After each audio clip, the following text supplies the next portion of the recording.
This is the VOA Special English Development Report.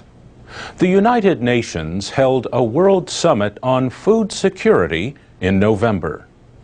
But the three-day meeting in Rome produced only limited measures to fight rising hunger.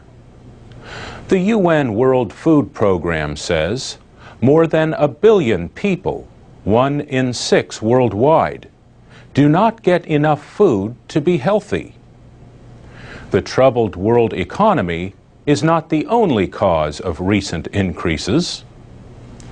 The poorest countries continue to face high food prices, which have fallen elsewhere.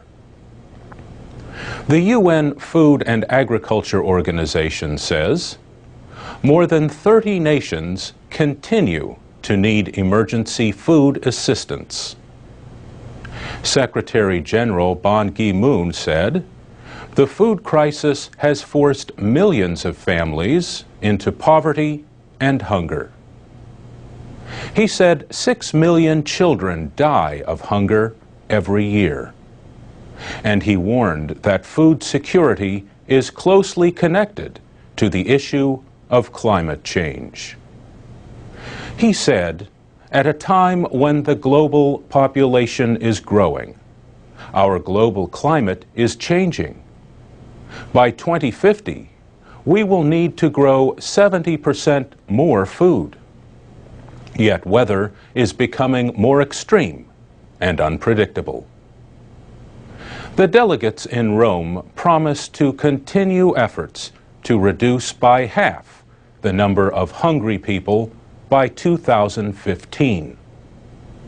But critics pointed out that world leaders made a similar promise more than 10 years ago. Several countries promised to increase aid for agriculture to help developing nations become more independent. Still, critics deplored a lack of greater action.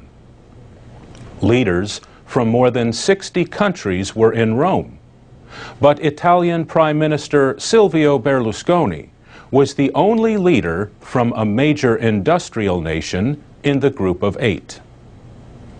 An official from Kenya said it showed a lack of unity in the fight against hunger. The Food and Agriculture Organization says more than $40 billion a year needs to be invested in agriculture to defeat world hunger. The growing problem has affected developing countries, but also industrialized nations. The government estimates that 49 million people in the United States were food insecure in 2008.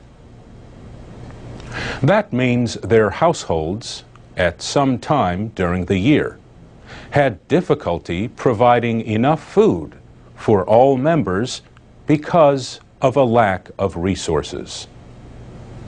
Almost 15% of all households were in that situation.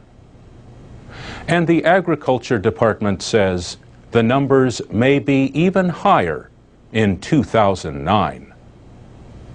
And that's the VOA Special English Development Report.